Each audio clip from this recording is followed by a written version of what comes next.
Hi everyone! Welcome ulit sa ating Traders Plus YouTube channel by Melvin Jason De Vera. And now I'm going to share you how to perform technical analysis on Binance app. Okay, so titingnan natin yung mga charts ng mga favorite crypto natin and then i-apply natin yung technical analysis. Ang gamit natin dito ay yung platform ng Binance sa desktop or laptop. Okay? So ito po yung PC application or platform ng Binance. And doon po, sa charting niya, meron tayong Tradingview access na naka-premium po. So hindi po siya limited into number of indicators. So yun po yung ating unang kailangan. I-download at i-install sa ating mga laptop or desktop yung platform ng Binance. Okay, so now, let me share that to you. Okay, so what you are looking at right now is my Binance application on my laptop. Okay, so this is a PC application.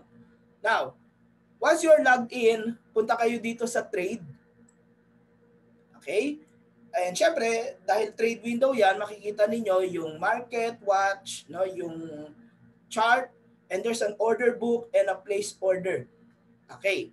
However, since I am not planning to execute the trade and my session is only to teach you how to perform technical analysis, so tinanggal ko muna po yung ibang mga uh, windows dyan, kagaya ng mga order book and place order. Okay? Pati na rin yung mga trades. Now, looking up here, meron tayong iba't ibang choices ng chart. So, by default, nandito kayo sa original. So, yung original, ito yung may logo pa ng Binance doon. So, that's a Binance chart. Okay. But what you might want to do is, you shift to Tradingview. So, puntahan nyo yung Tradingview, i-click nyo. So, malalaman nyo nasa Tradingview na kayo dahil dito may chart by Tradingview and then you have your tools. Na? Yung mga drawing tools mo. Okay. And up here, you have your indicators. So we will teach you or navigate you or explore all this. No? So first, dahil ito ay premium na trading view through the Binance, ang pinagkaiba niya, kung kayo ay dedirekta dun sa trading view website, you can also see the chart for BTC or ETH, etc. No? But as again, kung free yung account nyo at hindi premium, limited lang kayo sa indicators na pwedeng ilagay. The maximum indicators that you can place is 3. Okay. But here, as you can see, I have 4 already here, plus the RSI, so there's 5. Okay. Did it limit me? Hindi po. Okay. So, ba't hindi nyo nakikita yung mga moving av, no, and Bollinger? Because I hid them. So, pwede naman silang i-show. Okay. So, as you can see, there are 4 indicators here on the chart itself and you have the RSI. Sa free account ng Tradingview, you cannot place all them. Right. Now, let me start discussing technical analysis without the use of the indicators. Okay, so I'm going to remove the indicators. Total, nakita nyo na naman eh. Okay? So we have what we call a naked chart. Okay. And ang very basic ng technical analysis is to spot the support and resistance levels. Okay? Another is to identify trends. Okay. Now, some might be asking, no, how effective is technical analysis? Kasi pagka pinamp at dinamp naman yan, di ka rin makaka-rely on your technicals. That's the statement, no, ng iba. Well, I agree, no? Kapag binuhusan o pinamp yan, talagang lilipad, mag-i-spike up and down yan. Pwedeng masira yung mga technicals mo. Okay. However, technical analysis is just like weather forecasting. Diba, nag-attempt din naman ang mga weather forecaster na malaman kung ano yung magiging panahon, kung babagyo, kung uulan. Yan. Ganon din yung mga nagpo-forecast ng earthquake or volcanic eruption. Nag-aaksaya din ba sila lang ng oras, no? They spend money, they spend time to try to predict because it is very important to know what to expect or what to anticipate. Same as technical analysis. You don't have assurance whether your analysis will unfold or not in your favor or against you. But at least you have your expectations and your trade decision will be based on your expectations. Okay. So, to start kailangan i-maximize natin itong ating chart. Okay, how do you do that? You look at your upper right, meron kayo ritong makikita na double arrow, no? Which means you have to, ayan, this one here, right? Toggle to maximize the ping. Okay, so yon. Ano nawala? Yung volume, right? So all you are seeing is your candlesticks. Okay, now, if you scroll the wheel of your mouse, that will either, yan, zoom out niya o zoom in ka niya. Okay? So there are purposes kung bakit kailangan mo minsan nakaganito, okay? Para mas makita mo yung mga structure, no? O yung mga high and lows talaga ng trend. But if you are after candle patterns, medyo tinataba mo nang makilala mo naman yung mga kandila. Okay, you can click and drag to move your chart up, down, left, right. Okay, naka-click and drag yan. So click, drag up, down, left, right to move your chart. Okay, so you can zoom out and then move it left and right or up and down. Okay, now you can also reduce the height, no, by clicking and dragging dito sa prices. So you can do it this way or that way, right? Click and drag, down, up. Okay. Now, I do not suggest that you really reduce it too much because sometimes mawawala yung trend. Okay? Hindi mo makita ngayon kung strong or weak yung trend. Kasi mukhang flat. No? Pagka masyado mong niliit ganon. Okay. Now, just enough for you to see the topmost and the bottommost. Okay na yon. Now, time frames. Ito ang time frames natin. Now, the key idea on technical analysis is that the higher time frames gives you a more solid key level na to observe. Kasi kung mga lower time frame, kagaya ng mga minutes, medyo choppy and random yung move. Okay. So, let's start by looking at the higher time frame. So, I am analyzing the BTC or the Bitcoin versus the USDT. Okay. So una, paano tayo magsisimula? Kilalanin natin yung trend. Okay?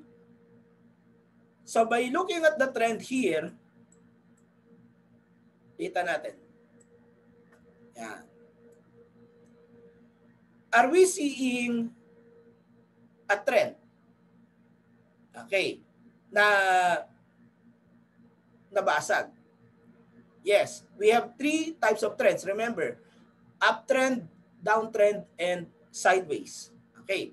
Now, to draw your lines, you can use your drawing box here. So ito, you have your trend line, okay, horizontal line, vertical line, arrows, etc. So let me first draw your trend line. Okay. So connecting all the low, na nasan ba yun? Yung mga low. So dito meron akong nakikita. Ito. Okay? So I'm going to connect all them using the trend line. There you go. Okay? Now, you have one drawing in your chart. Pwede mo silang i-customize also. Okay? Paano? Nakikita nyo rito may parang settings tool ka for your drawing. So you can change the color, right? By clicking this one. You can change the style of the line, the width, no? For example, I want the line to be changed to color yellow. Okay? So yan. Then I don't want a broken line. I want a solid line. So ito. Solid line yan. Okay. Now, let's try to analyze that line. Okay? So, dito, respetado siya. Nirespect siya dyan. Okay? Dito rin. Respetado siya dyan. Dito rin. Dito rin. But this time, binasag siya doon. So, nandito yung breaking point. Okay? So, dito, nagkaroon ng start of the downtrend.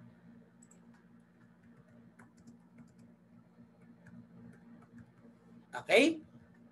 Or should I say, nag-start na mag-reverse yung trend. So what trend are we in right now? Yung current. We are at the downtrend. Okay?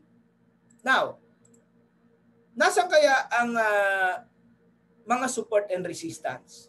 Okay. From what I'm seeing here is meron akong nakikitang tweezer bottom here na which also was a support here and seems like ito ang resistance dito. So it's a resistance here and it was a support here.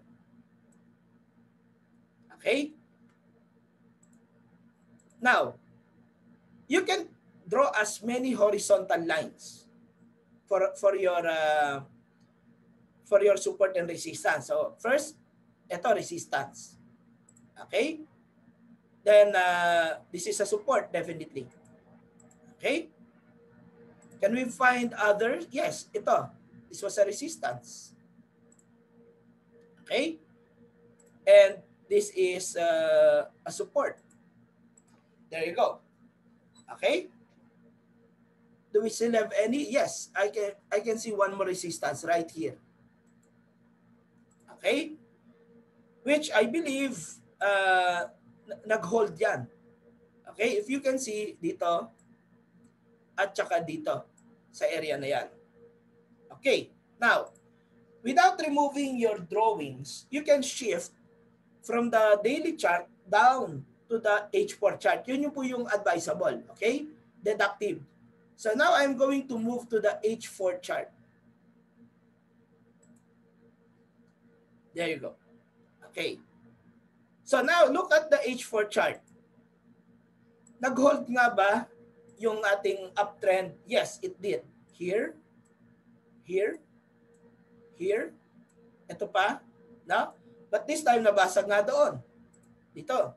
This is the breaking point. Okay? Nabasag.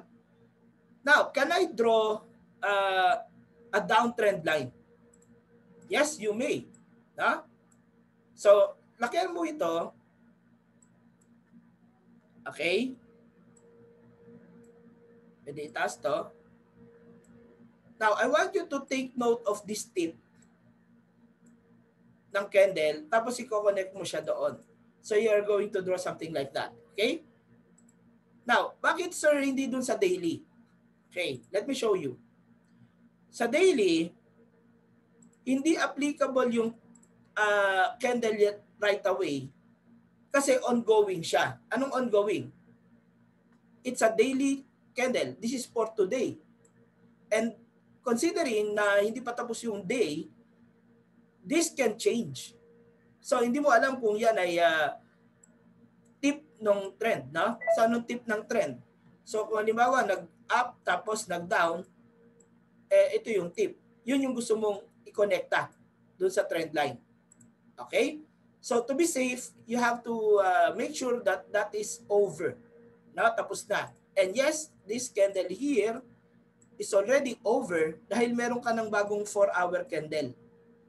Okay? Which is color green. Which we don't know yet kung green nga ba yan matatapos o pula. Okay? Kasi for the 4 hours, ongoing yan. Right. Okay.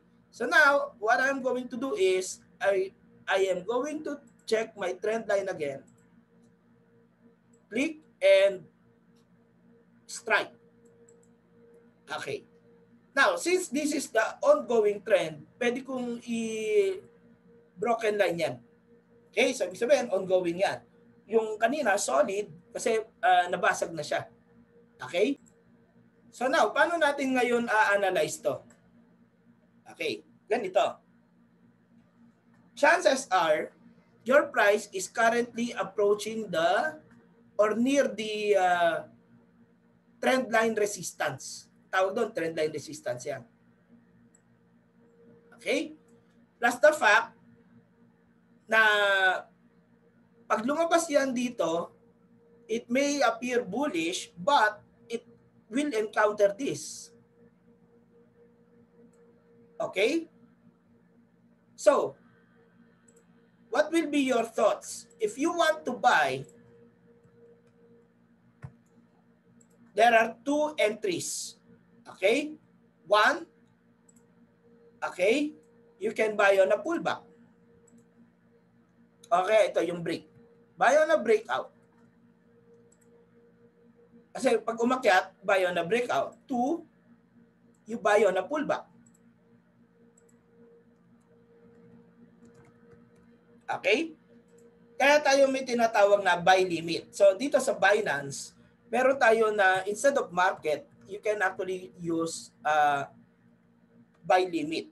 Okay? Or limit buying. So yung click trade, limit order, tapos put mo yung price na gusto mong pumasok, which is below the current market price.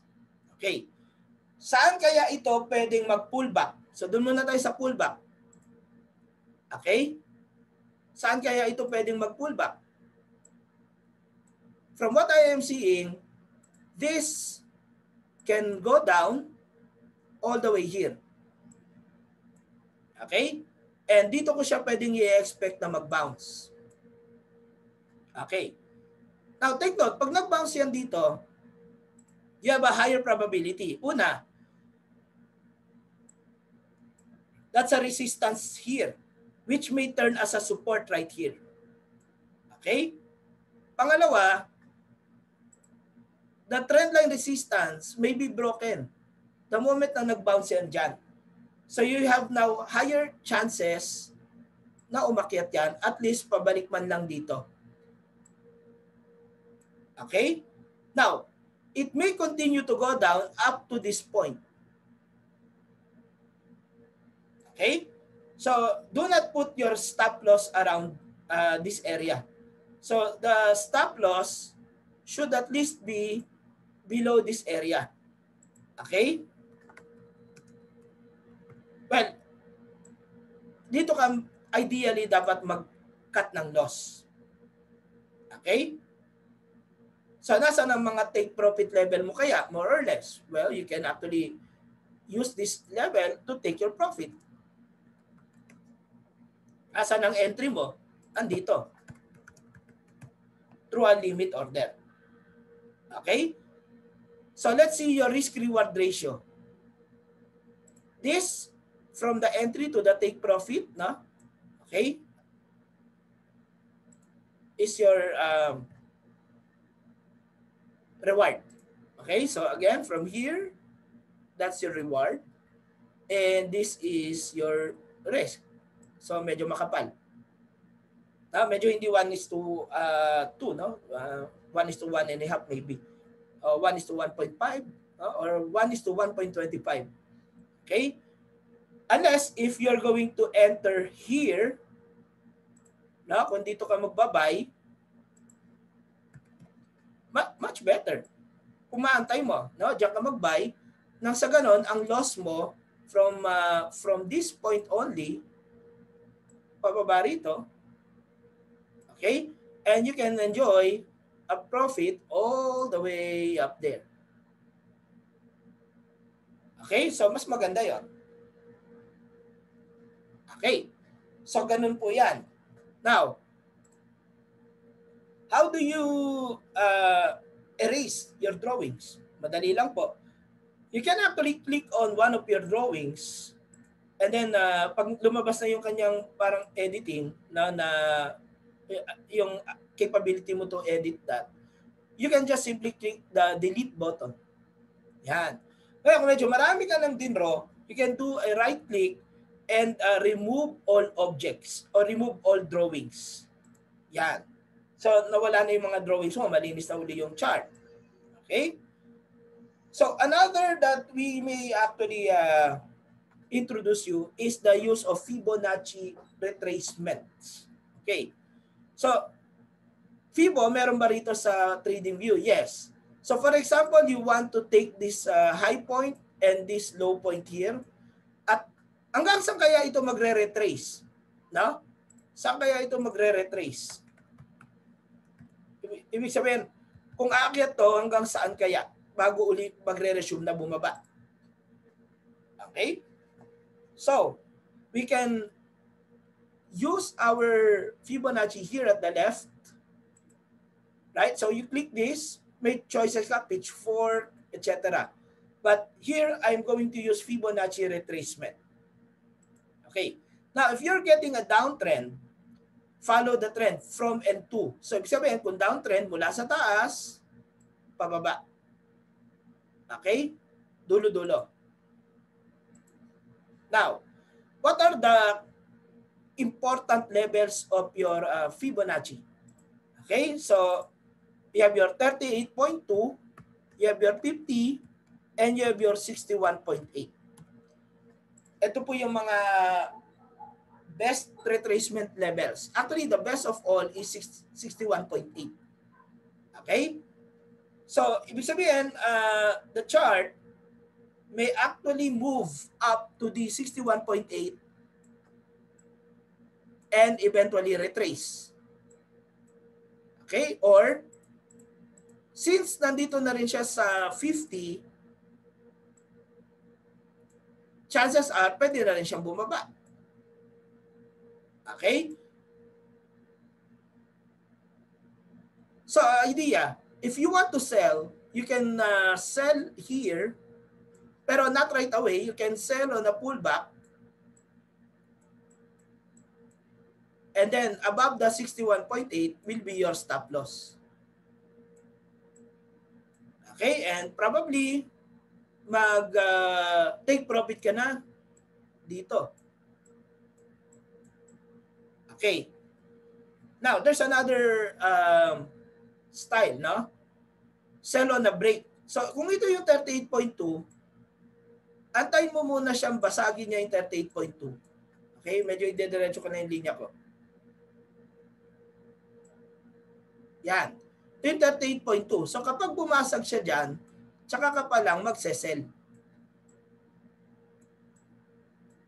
Okay? And then, above this, the 50 is your SL. And this will be your take profit down here. Okay? In case you want to trade the BTC USD contracts in the Binance futures, no, or margin. Kasi doon, pwede ka mag-hedge. Okay?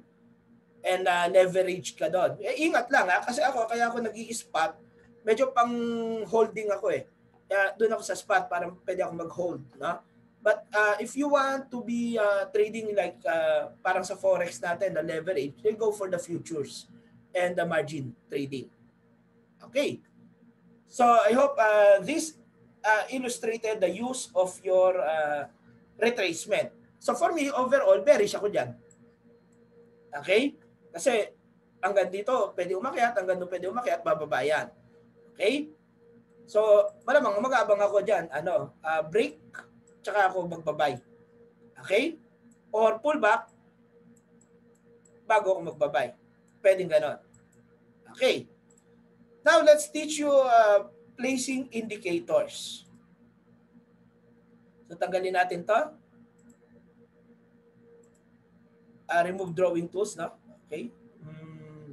Yeah, remove all drawing. Tadan! Okay. So, where is it found? Dito, technical indicator, right? So, you click this one, you have a whole list of technical indicators. So, let's start with the basic also, the moving average. Okay? So, moving average. I'm gonna click two of them. 1, 2. Okay? So, nandun na siya sa upper left. Okay. Now, what you want to do next is to edit your moving average. Okay? So, if you want crossovers, you have to use dalawang magkaibang period na moving average. Isang faster moving, ibig sabihin, maiksi lang yung period, at isang slower moving na medyo mahaba yung period. Okay?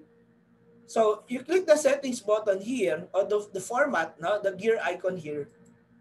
Yan. So, una yung length. Now, there are no magic numbers kung ilan dapat. Some are using 9 period or 10 period, no?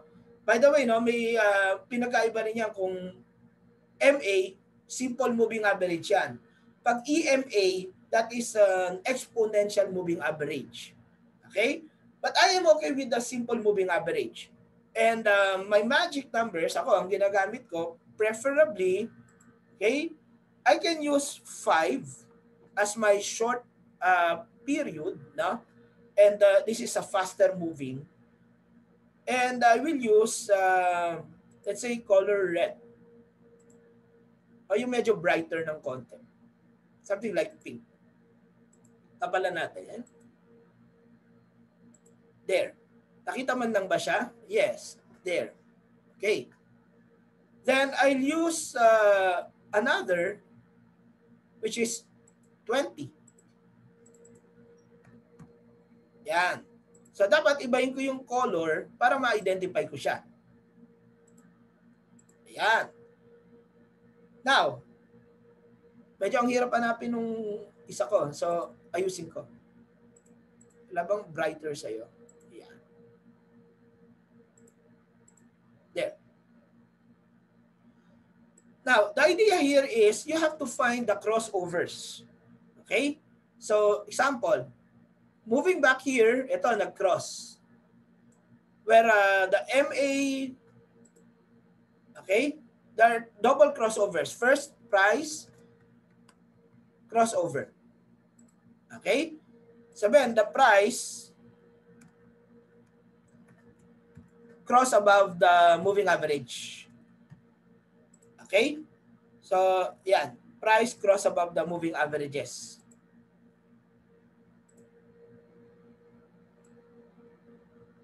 Yan.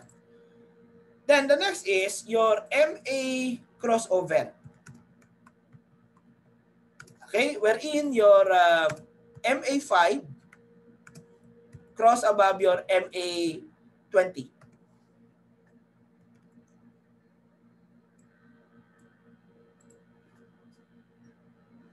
Okay? So, nag-cross above it. So, nasan yan? Ito. This one here. So, ang tawag natin dyan,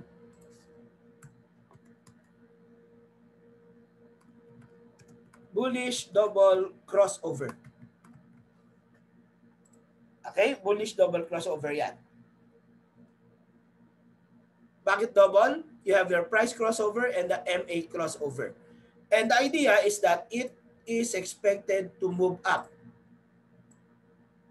Okay? Now, do we see some bearish crossovers that happen? Yes. Where? Ito. Okay? This one here is a bearish MA double crossover. Okay? Bakit bearish? Kasi the price na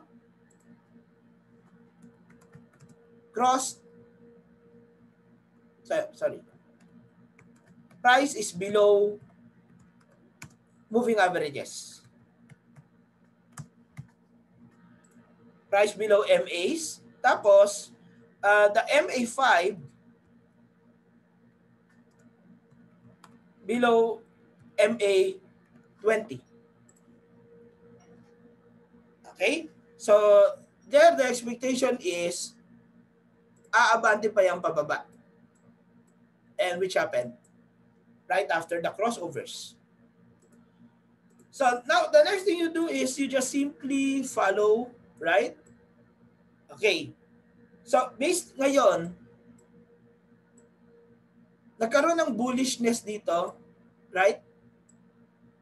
There was this spike of the candle that crossed over the moving averages plus the MA5 cross over the MA20. But right now, nagwi-weaken yan. So, should you have bought here, dapat lumalabas ka na. Okay? Why? Because the candle is starting to go inside the moving average or below the moving average. So, yung kaninang price above MA, dapat dalawang MAs, sorry about that, price above MAs na condition, nasira na. No? Bakit? Kasi pumasok na yung ano eh. Pumasok na yung candle doon, no? Ayun, no? Hindi na price above MA yan. Okay? So, should you have traded at this point, na malamang anywhere of this high candle o tall candle, nakapasok ka, pwede ka nang lumabas and still made profit. Okay? Now, what are the other combinations? Some are using MA20 and MA50. Okay? You can also use MA50 and MA200. Okay? Pero pag magto-200 ka na, I suggest EMA na. So, pwede ka ng EMA50 and EMA200. Okay? So, paano po sir pag EMA ang gusto ko? Madali lang po. Okay? So, back to the technical indicators here and then type exponential. Yan, moving average exponential. So, 1 and 2. Right?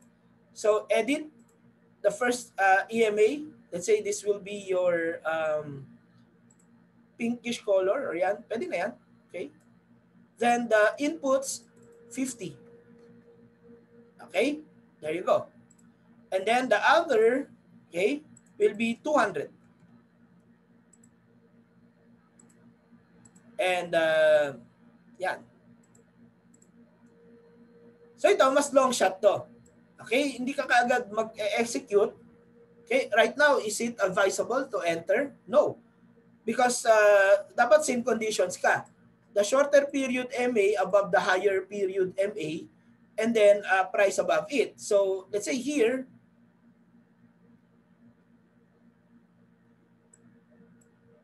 okay? Dito, pwedeng nagkaroon ng buy dyan. Right? And you should have held all the way here. Ito na yung invalidation mo.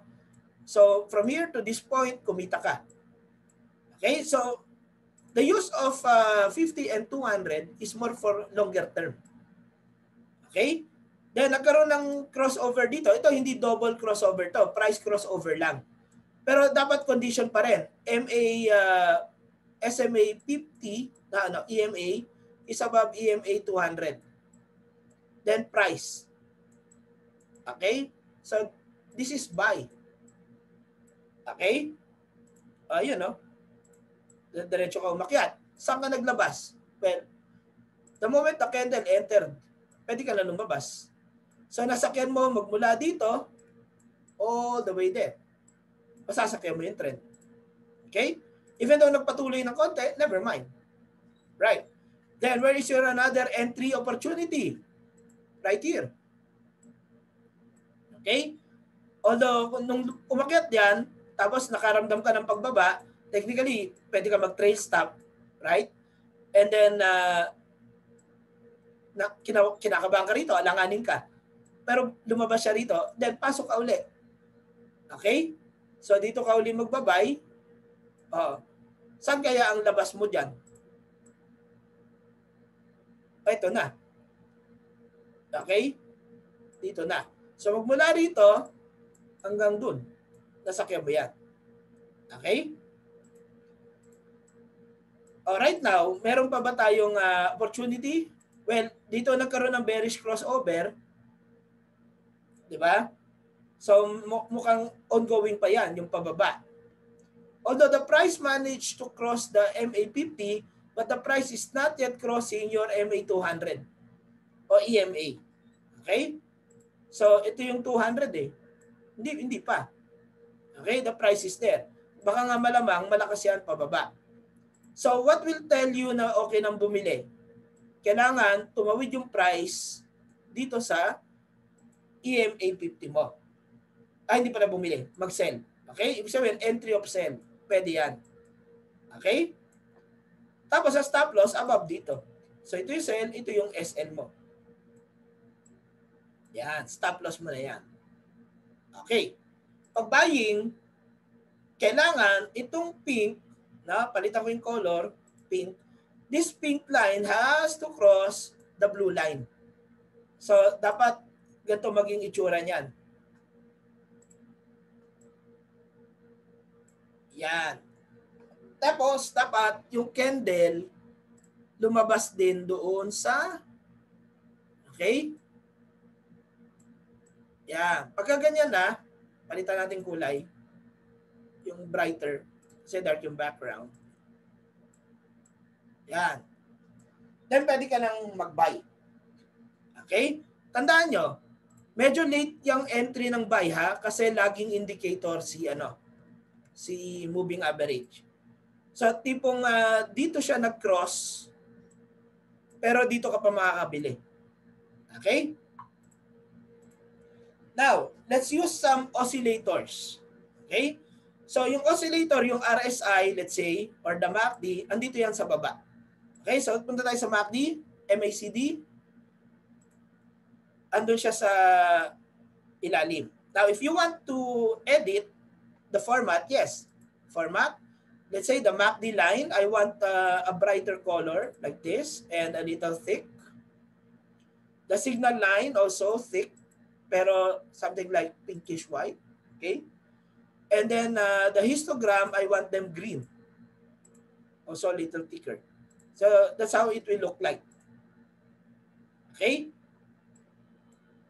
Now, to appreciate, kailangan crossovers din ang hahanapin nyo sa inyong MACD. Okay, so what I'm going to do now is I'm going to maximize the pain for the MACD. There you go. Okay. Now, what are your bullish signs and bearish signs? Okay. So, lalagyan ko ng horizontal line. Okay? Vertical.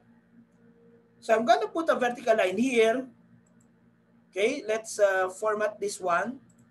Let's format it the green and thicker. No?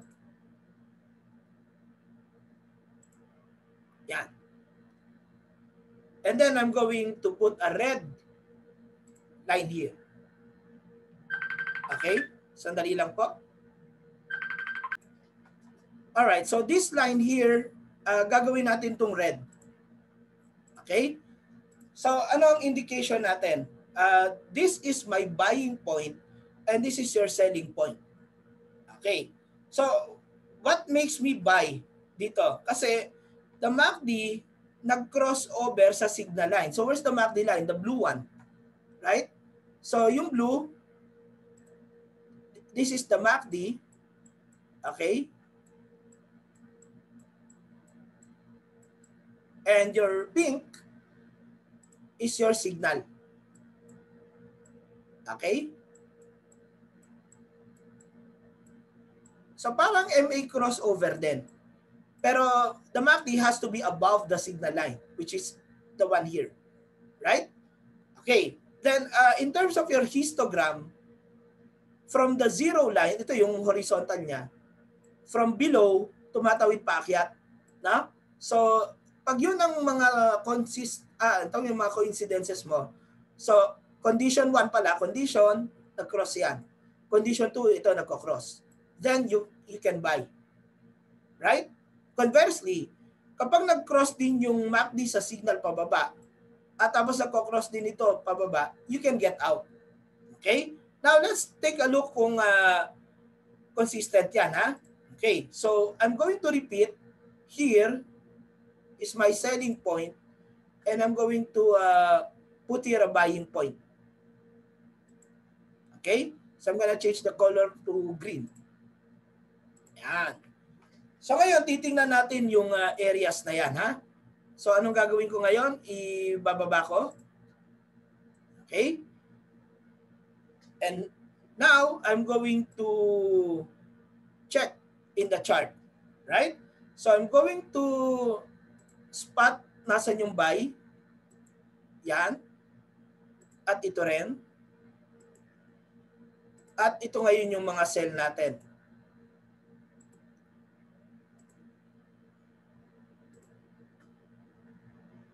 Yan. Okay. Now, let's take a look. Kumita ba? No? Gagawa tayo ng ano itatrack natin. Let's let's put the channel, right? So from here, ito yung buy mo. Dito ka kumita. Yan. Kumita ka ba? Yes. Okay? So dito ka nag-buy, doon ka nag-sell. Kumita ba? Yes. Okay? Ano ang naging guide mo? Yung MACD. Okay? So, your buy entry, then close your trade, no? Buy entry, and then close your trade. Alright. So, yun lang muna po yung ating covered ngayon. So, again, to review, no? These are your drawing tools at the left. Okay? Drawing tools. And this is your technical indicators. Okay? Then for each of your indicators, meron siyang format button. Okay? You can also hide or show it by tapping it. Removing it, X lang. How to remove indicators? All of them at once. Right click. Remove all indicators. How to remove all your drawings? Right click. Remove all drawings. Alright. Sa nagustuhan nyo ba yung ating session? Iwanan nyo naman kami ng comment. No? Baka may mga request kayo kung ano pa yung mga gusto nyo i-discuss natin na indicators or mga gusto nyo silipin na pair.